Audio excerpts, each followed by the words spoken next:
It came in the middle of a Thursday, gray sky, cold coffee, and a calendar reminder about Mom's birthday. My name is Jenna Leigh. I was going to head over with a bouquet of those blush-colored roses she used to love back when she let me believe I was still her favorite. I'd been checking my phone all week, waiting for a text about the dinner plans. Nothing came.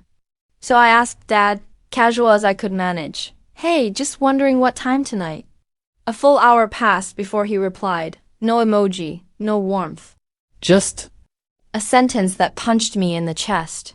"It's better if you don't come. We don't want any tension."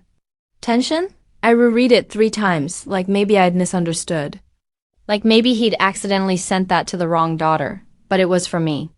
Just for me. I sat there on the edge of my bed, phone slipping between my fingers. The hum of the fridge, the soft tick of the clock, they sounded suddenly too loud, too normal for a moment that cracked something in me. I didn't cry, not right away. I just went still. Completely still. Because when you're told not to come to your own mother's birthday, no explanation, no conversation, just a flat, "We don't want you," you don't know what to feel at first. There's no roadmap for that kind of ache. For a while, I convinced myself it was a mistake. Maybe it wasn't Mom's decision. Maybe Dad had overstepped. Maybe they didn't want Elise to feel uncomfortable, thought Elise. Of course, I should have known the moment I got the message. She was always the kind of person who took up too much space. Sparkly and sharp-edged, dramatic in a way that looked glamorous.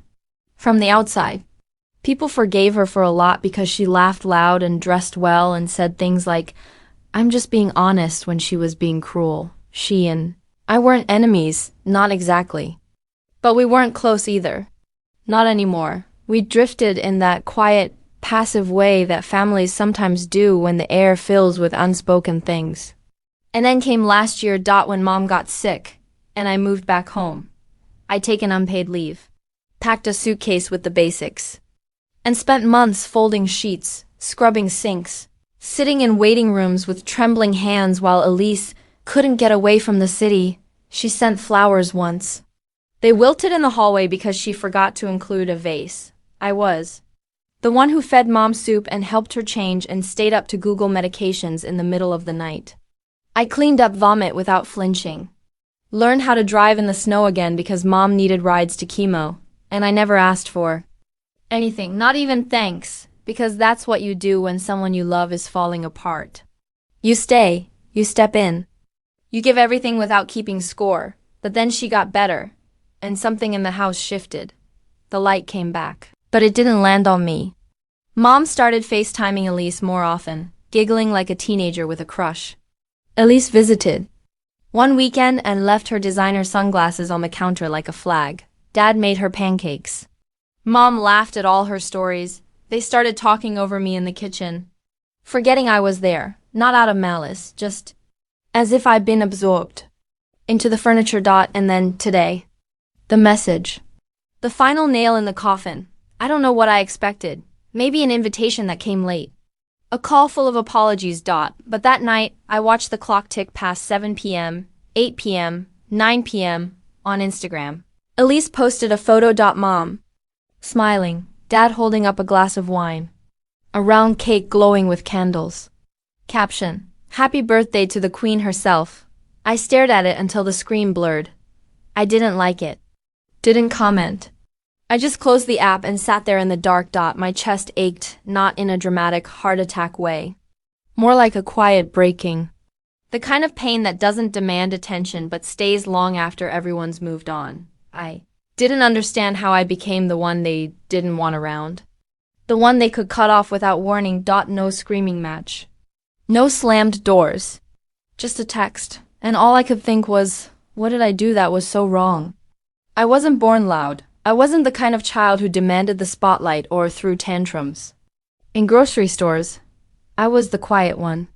The one who colored inside the lines, said thank you too often, and made my bed without being asked. While Elise spun in circles with glittery dresses and pouted when she didn't get her way, I was folding laundry and making sure Mom's tea never got cold. That's not to say I was perfect. I just learned early that being easy earned you peace. It made the grown-ups relax around you. It made people trust you, depend on you. But no one tells you that being dependable eventually just turns into being invisible. I remember one summer, I must have been 9, Elise and I were playing in the yard.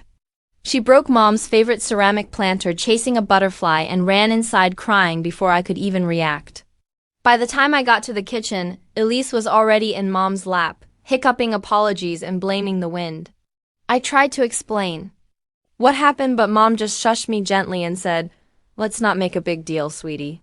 That was the first time I understood what Elise could do, how she could bend the truth with soft eyes and sad stories. And I learned quietly that telling the truth doesn't always win. So I became the keeper of peace, the one who stayed out of the way. I offered support instead of opinions, smoothed the sharp edges of other people's emotions.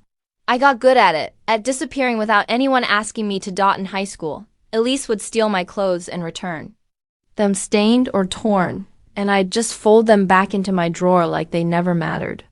She'd roll her eyes at the dinner table when I talked about my science project, and I'd laugh it off before anyone noticed the sting.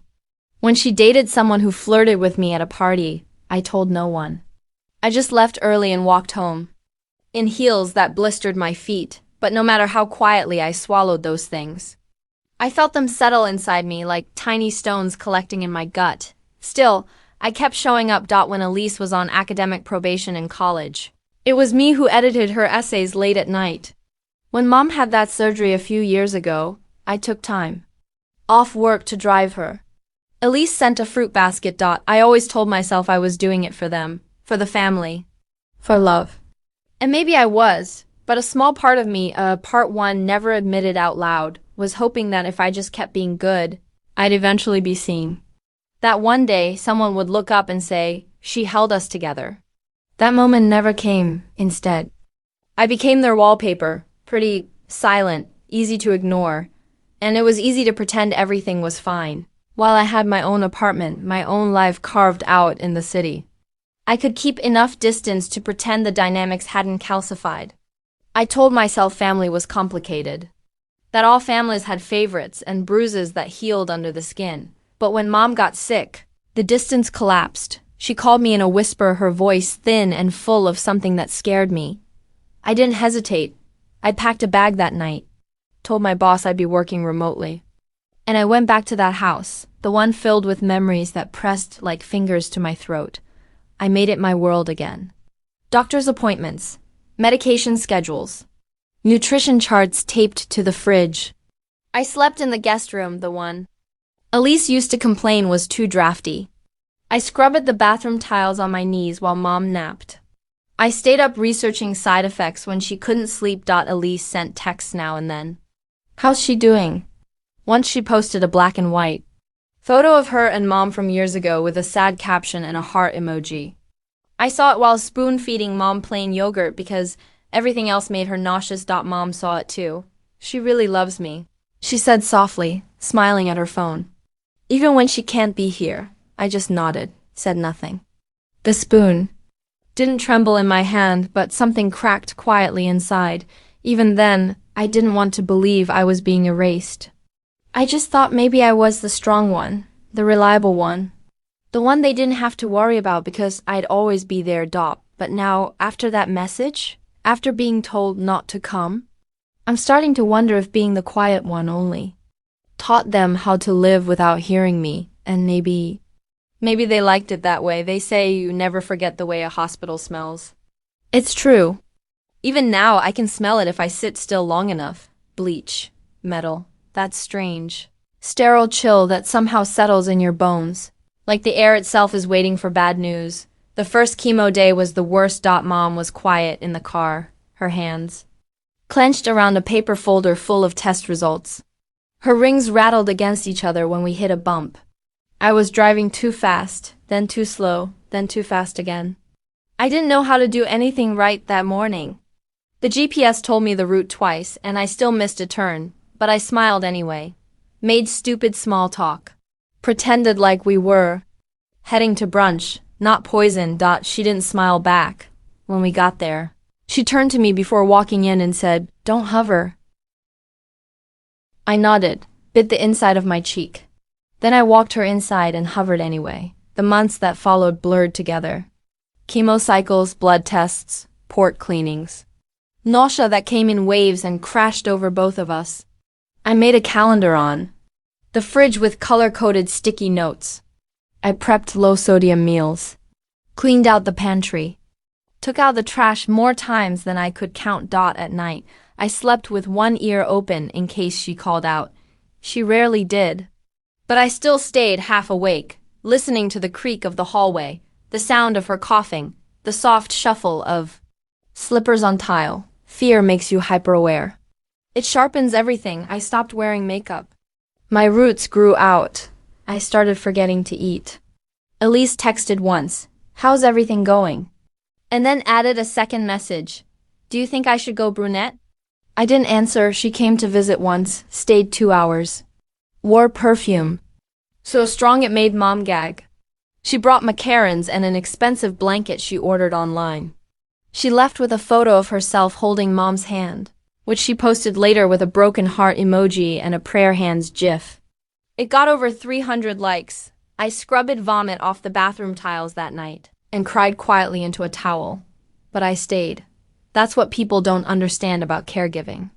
It's not just the logistics, it's the giving. The constant giving. Of time, of energy, of yourself. Until you're so empty you forget what you even looked like before you became the support beam, holding up someone else's life, and even in the hardest moments when Mom snapped at me or when the nausea got so bad, she begged me to just leave her alone. I never considered walking away. Not once. I loved her. I still do, but love, I've learned, doesn't always look like gratitude. Sometimes it looks like resentment. Or silence. Or a birthday dinner you're not invited to. As Mom's strength returned, my place in the house faded. She didn't need help with the stairs anymore. Didn't need me to set reminders for her medication. She started doing her own laundry again, humming while she folded towels. Like those months of pain had been some strange passing storm. I told myself this was good. That recovery meant freedom. For her. For both of us. But something strange happened. As Mom got stronger, she seemed more annoyed by me. Less affectionate. As if my presence reminded her of a time she wanted to forget. "Why don't you take a break?" She'd say with a smile that didn't reach her eyes. "You've done so much already." And she'd mention Elise, more and more. "Elise wants to plan a girls' weekend." She'd say like it was some magical offer. She's been so thoughtful. I bit my tongue until it bled, because what could I say? That it hurt. That I felt replaced? That all the quiet, thankless hours I poured into keeping her alive had been folded neatly away, out of sight. She started laughing more. Wearing lipstick again. Texting Elise late into the night. The sound of their notifications pinging through the wall between our rooms. Meanwhile, I started leaving my own phone face down. One night, I heard her say to Dad, "I feel like I miss so much with Elise. She's grown into such a lovely woman." She didn't know I was standing in the hallway, holding a tray of soup I'd made from scratch. I walked back to the kitchen and dumped it down the sink. That was 3 weeks before the birthday dinner. And still, even with the air thick with everything unspoken, even with all the signs pointing to where I stood in the family hierarchy, I held on to hope. Hope that maybe Mom would remember. Hope that maybe Dad would speak up. Hope that maybe Elise had changed. I had no idea that the last thing I'd receive from any of them would be a single clip text. "It's better if you don't come." You don't know what it means to be erased until it happens slowly, not in one grand moment, not with shouting or slamming doors, but in 100 quiet ways. A turn back. A phone that stops ringing. A dinner table with one fewer place setting. That's how it happened to me. The shift was subtle at first. Like walking into a room that used to be warm and realizing you need a sweater. I didn't notice right away because I was still in motion cleaning. Checking prescriptions, loading dishwashers, changing bed sheets. My hands were full, my heart too. Mom was improving. That's what mattered. That's what I told myself, over and over, like a prayer I didn't quite believe. But in the background, Elise was coming back into the picture. Slowly, elegantly, like she hadn't missed a beat. She started with texts. Short ones. "Thinking about you. You got this. Mama, Then came the package's fancy teas, luxury skincare sets, silk pajamas still folded with tissue paper. All addressed to Mom, all signed, Love, E. Like she was building a presence without having to show up. Mom adored them. Isn't she so thoughtful? She'd say, running her fingers over the satin ribbon. You know, Elise always did have good taste. She said that while I was massaging the cramp out of her legs at 3 a.m. after a chemo round that left her too weak to stand. I didn't say anything. I never did. Then came the photos. Elise visited once, just long enough for a staged snapshot on the couch. Her head tilted, Mom's scarf perfectly fluffed. She left before dinner. Sighed, she had to get back to the city for a branding retreat. She kissed Mom's cheek on the way out, gave me a limp hug, and disappeared. A day later, the photo was posted. Black and white, artsy filter. Captioned, "Still can't believe how strong this woman is, my hero." Hashtag family first. It got 684 likes. I watched them rise, one by one. Little hearts for a moment that lasted less than 10 minutes. Mom smiled when she saw it. "She really does love me," she whispered. I nodded, throat tight. "Yeah, she does." I wanted to scream. I wanted to shake the phone out of her hand and ask, where was Elise when you couldn't keep down water? Where was she when you cried at night because you thought the chemo wasn't working? Where was she when I had to help you bathe? But I didn't, because I knew the answer. Elise was out there, curating her grief. I was here living it, and still I kept showing up. Because I thought maybe when the worst was over, they'd remember. They'd see the truth finally. But when the storm passed and Mom's strength returned, so did their old patterns. Suddenly, Elise was back in the center. She called often, sent links to spa getaways and matching mother-daughter bracelets, talked about yoga classes they should take together. She was the golden child again, effortlessly reclaiming her crown. And me? I was just there. No longer needed. No longer. Thank one day, I brought Mom her tea, and she blinked like she'd forgotten I was even home. "You should get out more," she said. "You've been cooped up here too long. Elise says it's not healthy to be this wrapped up in someone else's care." I almost dropped the cup, but I smiled. Always smiling. You're probably right. Then I walked out of the room and sat in the car for an hour, pretending I had errands to run. I cried into my sleeve.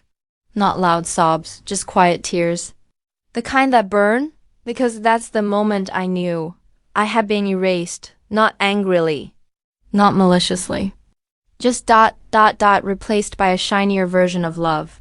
One that came in gift boxes and Instagram posts. The girl who stayed, who kept the house together, who sacrificed her own life to hold hers up. That girl didn't fit the picture they wanted to remember. They needed a version of the story where Elise was the daughter, the savior, the strong one. And I was inconvenient.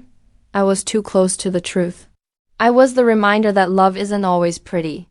That showing up isn't always photogenic. So they pushed me out piece by piece. A missed conversation here, a private group text there.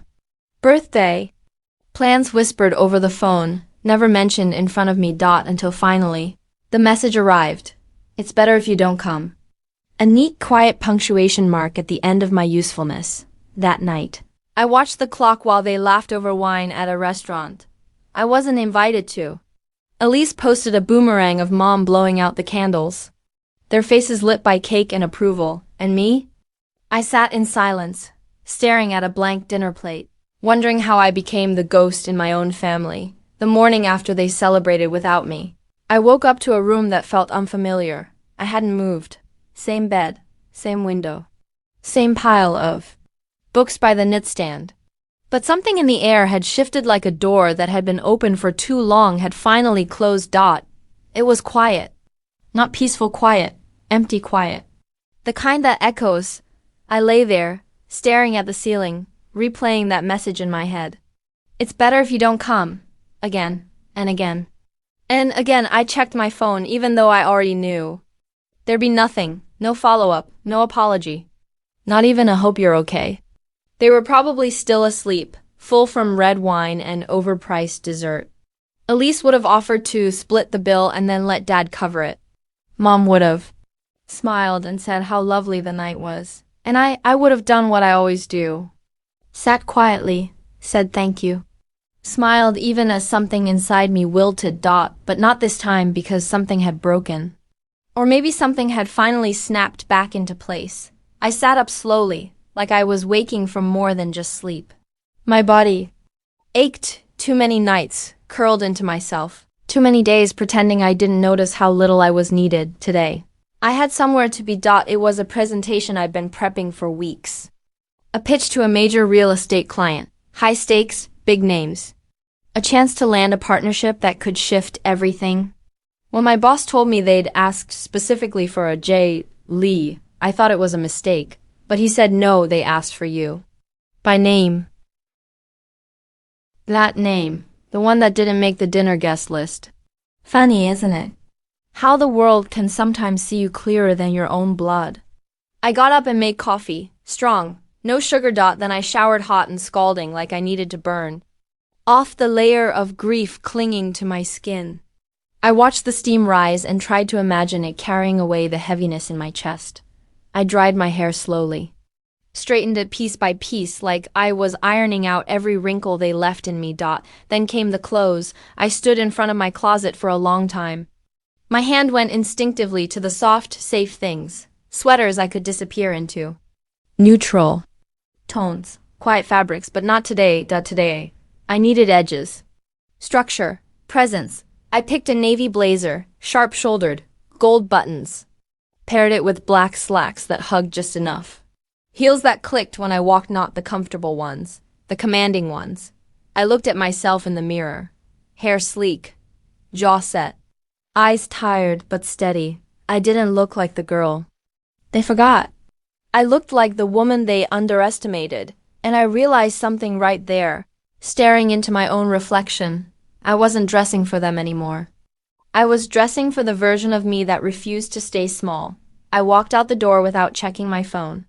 Without waiting for an apology that wouldn't come. The air outside was brisk, clean, and for the first time in a long time, I inhaled all of it. The drive to the office was quiet. No music, just the sound of the city waking up around me. Honking horns, feet on pavement. Life continuing, indifferent and beautiful. When I pulled into the lot, my hands trembled. Not from nerves, from everything else, the weight of what I'd carried, the silence I'd endured, but I exhaled, gripped the steering wheel, and whispered to myself, "You've survived worse." Because I had. Walking into that building felt like shedding skin. Each step down the hallway echoed sharp, deliberate. My heels spoke for me before I even said a word. At the conference room door, I paused, straightened my posture, rolled my shoulders back. Then I walked in. 12 people, long table, glass walls, a logo shining on a projection screen. The air smelled like money and espresso. I caught the eye of the man at the head of the table. He stood up immediately. His eyes widened. His jaw slackened just enough to betray surprise, and then he spoke. "Hi, ma'am. I didn't know you were the Jenna Leigh." The room fell into a hush. It didn't matter who he was yet. I didn't know his last name. Didn't know what twist the universe had just handed me, but in that moment everything stilled. Because for the first time in what felt like forever, someone said my name and it meant something. No one laughed. No one ignored it. No one told me I didn't belong, and just like that, something shifted again. But this time, it shifted in me. There are moments in life when time slows, not in a movie way, not dramatically, but in this real, uncomfortable, stretching kind of silence. The kind where everything is too loud and too quiet all at once. That's what it felt like when he said my name. "I didn't know you were the Jenna Leigh." Everyone in the room turned. Just a subtle shifting of heads, like a breeze moving through a field. But it was enough. Enough to remind me that names spoken with reverence carry weight. That presence can be faked, and respect isn't begged for, it's earned. He was tall, clean-cut, early 30s, probably. Expensive watch, confidence that filled a room. I recognized him from the photos Elise posted smiling on boats, brunching. In silk shirts, arms draped around her like ownership. "My man," she called him. "Future CEO." But he looked at me like he was seeing something entirely new. Pleasure to meet you, I said, offering my hand. He took it. Firm grip, a split second too long. Like he didn't know if he was supposed to shake it or ask a question first. My boss cleared his throat, snapping the moment back into motion. Jenna will be leading the presentation today, as requested. There was an audible shift, a tiny murmur of surprise. Someone clicked a pen. Someone else sat up straighter. The room, which had moments ago been casually indifferent, now listened. Now. I was the table. The presentation started. My slides, my voice. My ideas. I spoke with calm authority, the kind you don't get from just knowing the material, but from knowing yourself. Every stat, every graphic, every projection, I owned it. The room followed me like I was gravity. They nodded, they took notes. One man asked a question mid-slide and stopped himself. Sorry, please, continue. He, Elise's boyfriend, never. Looked away, not once. I didn't mention her. Not even a hint. I didn't need to, because in that room she didn't exist. Her curated life, her polished persona, her Instagram-filtered grief, it had no place here. This wasn't a story you could edit with a caption. This was reality. And I stood at the center of it. When I finished, the room paused. Then applause. Light, polite, but genuine. A few exchanged glances. My boss smiled like he knew this was the moment we'd land the deal. He stood. I think that concludes the pitch. Unless there are any questions? There were none, but Elise's boyfriend, he stepped forward. Just one, he said, looking straight at me. How do you spell your last name? The room laughed softly. I smiled. Leigh, I-G-H. He nodded slowly, like he was cataloging something. Like he wanted to remember, then he said quietly, I had no idea Elise had a sister. The words landed. Like a thunderclap no one else heard. I tilted my head. Raised an eyebrow. Most people don't. He blinked. Something flickered behind his eyes. Recognition? Regret? Confusion? I didn't wait for him to figure it out. Instead, I gathered my notes, thanked the room, and walked out, heels clicking against polished concrete. My pulse steady. My shoulders high. My silence louder than any accusation. And as I stepped into the elevator alone, I let myself smile. Not from revenge. Not from spite, but from something deeper. Validation. Not because he hadn't known about me, but because he did now. Because he'd looked at me and seen something Elise never could steal. Substance. Later that evening, my phone rang. Her name flashed across the screen. Elise. I didn't answer. Not right away. I let it go to voicemail first, just to hear how her voice would sound. Curious? Angry? Guilty? But when it played, she wasn't any of those things. She was frantic. Jenna? Hey. Did you meet with Cole today? He said he met someone named Jenna Leigh and realized it was you. He's asking questions. About why you? We're in a dinner. Why I never mentioned you. He's confused. Jenna, what did you say? Asterisk. I didn't respond because there was nothing to say while they were clinking glasses. Writing me out of their story, the world had written me into another one. One where I didn't have to beg to be included. One where I wasn't just the quiet daughter or the afterthought. One where I was Jenna Leigh, fully, unapologetic ally. And suddenly, I realized I didn't need their table anymore because I just built my own. It had always just been something I signed at the bottom of emails, something I scrawled on forms and envelopes, something I answered to at school, at work, at home. Not a title, not a banner, just a label, familiar, forgettable. But that day, the day he stood up and said it out loud slowly, with weight, I didn't know you were the Jenna Leigh. It hit differently. It felt like my name had entered the room before I did. Like it had been spoken with reverence somewhere, carried in conversations behind closed doors, whispered with respect in places where my family's praise had never reached. And it made me stop. It made me wonder. How had I gone this long without realizing who I was? All those years of being the quiet one, the helpful one, the responsible one. I'd played a role so thoroughly, so convincingly, I'd almost believed that was all I was allowed to be. But that name, my name, had grown roots somewhere else. Beyond the dinner tables I wasn't invited to. Beyond the passive-aggressive texts and one-sided family calls. beyond the erasure I had mistaken for love. I sat at my kitchen counter that night, the room dim except for the stovetop light. The phone still silent beside me. I hadn't returned Elise's call. I didn't need to. I scrolled back through old emails, clients, brokers, associates, all referring to me as J. Leigh. Like a brand, like a known thing. One even said, "We've been following your work. Hope to partner soon."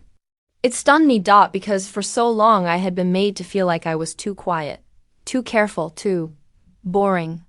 Elise had the spark, the shine, the drama. And somehow that made her memorable. But I had the substance. I had the hours. The grit. The reliability no one claps for. And I realized I'd been building something all this time. Without even knowing it, my name had grown a reputation I hadn't been allowed to own. While I'd been scrubbing floors and holding back tears, J. Leigh had been climbing, earning respect. Moving in rooms my family couldn't even pronounce. I wasn't just someone's daughter. Someone's sister. Someone conveniently left off the guest list. I was a force.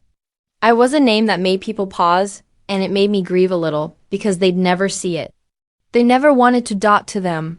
I was always the backup, the emergency contact, the one who showed up quietly and left without causing trouble. I was the airbag they prayed they'd never need and forgot to thank when it saved them. But the world? The world had no memory of my silence. It only knew the strength of my work, my presence, my results, and it gave that name power. It didn't ask for permission to applaud, it just did. That night, Elise sent another text. "Can we talk?" I didn't answer because I wasn't the girl waiting by the phone anymore. I was the woman whose name stood on its own. The phone rang again that night. Same name. Same ringtone. Elise. I didn't answer, not because I wanted to punish her. Not because I wanted her to squirm. I didn't answer because, for the first time in my life, I didn't need to.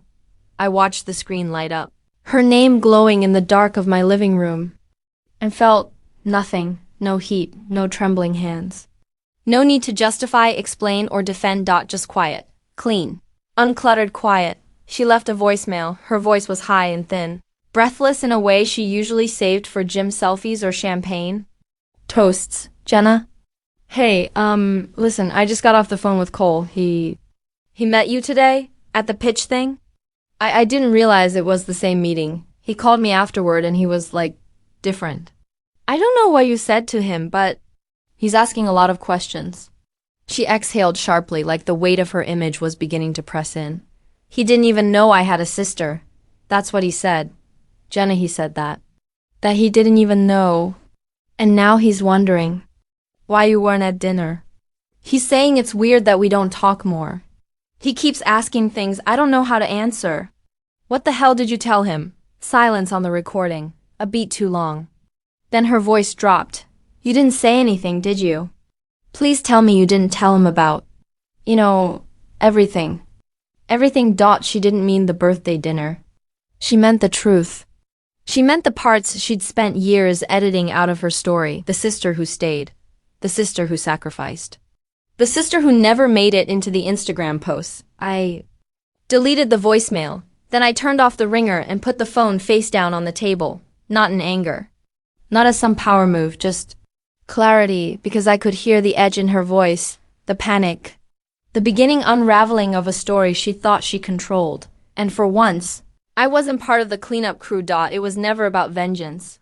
I didn't walk into that boardroom thinking I'd expose her. I didn't even know he would be there. Fate did what fate does. And Jenna Leigh stood where I was always meant to stand, with poise, with truth, with nothing to prove and everything to claim.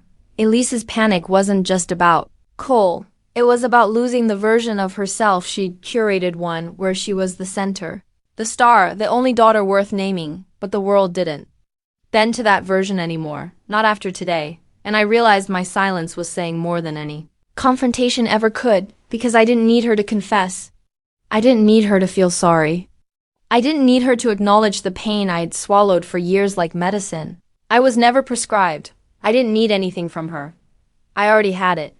The room, the respect, the name. I poured myself a glass of wine, not to celebrate, but to settle. I didn't feel triumphant, I felt whole. There's a difference. Triumph is about winning.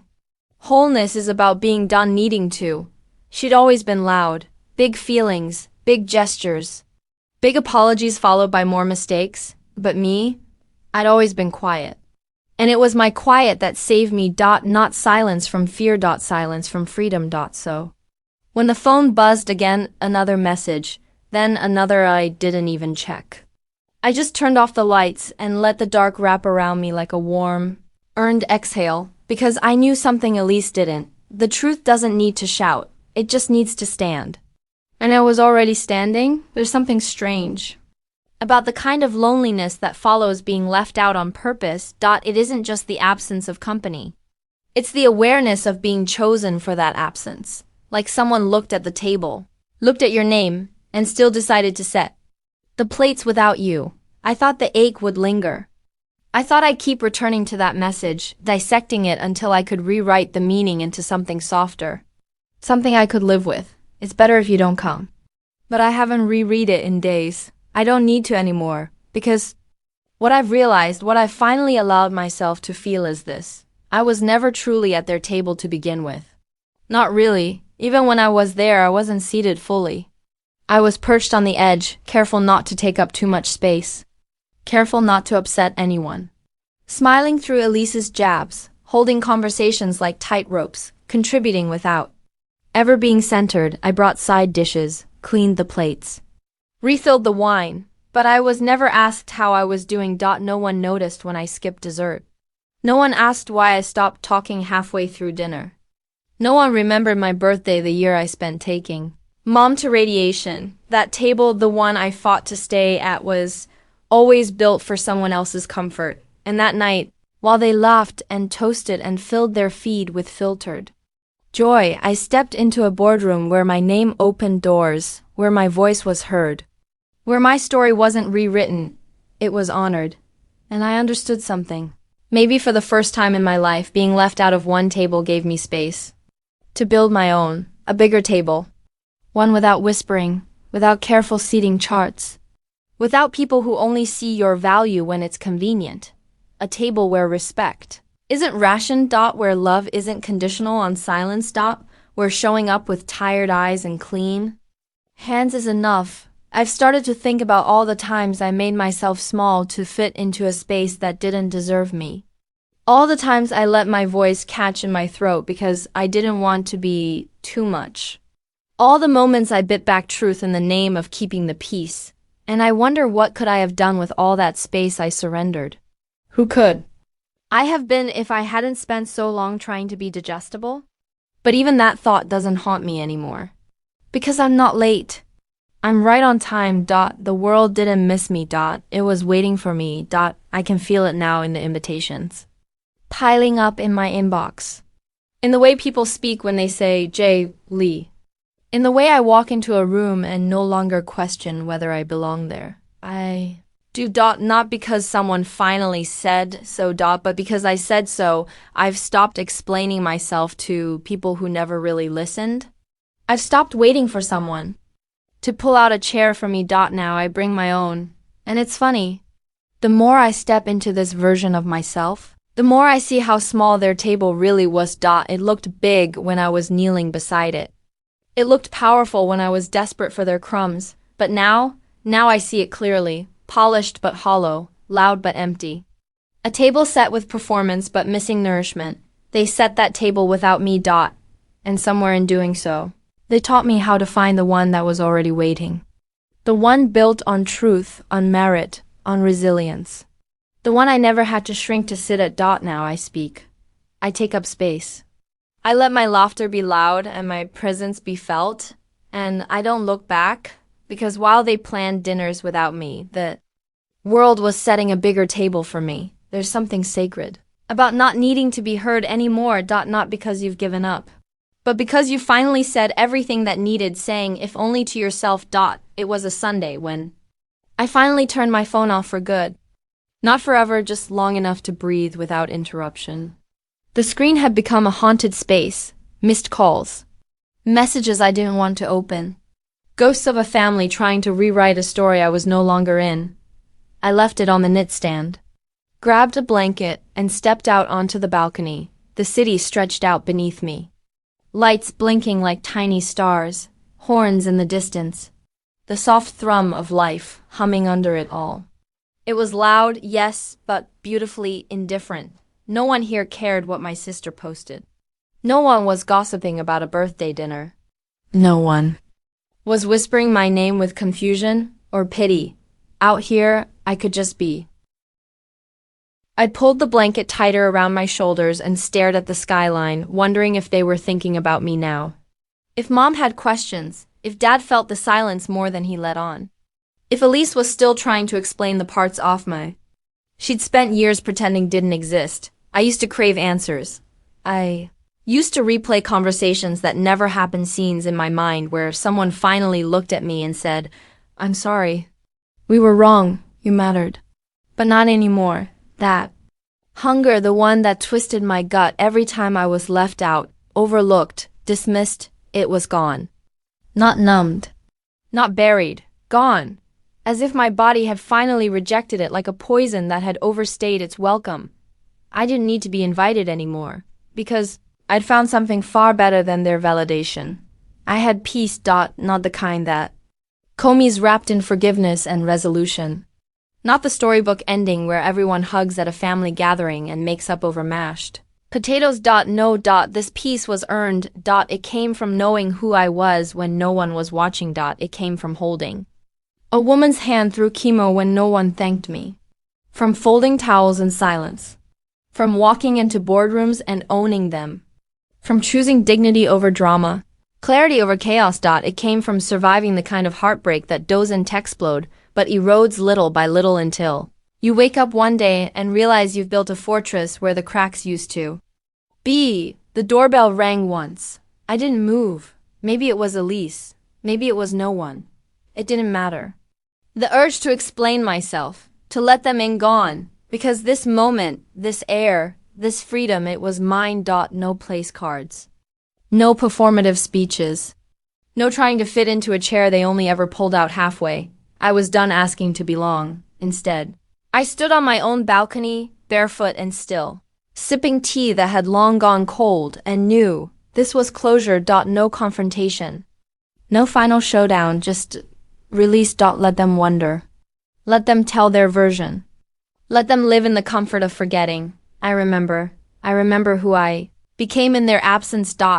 And that matters more than any dinner ever could. The wind picked up, brushing strands of hair across my face. I smiled, small, soft, real, because while they went on pretending, I never existed. I built a life too full for them to enter, and this time, they weren't invited.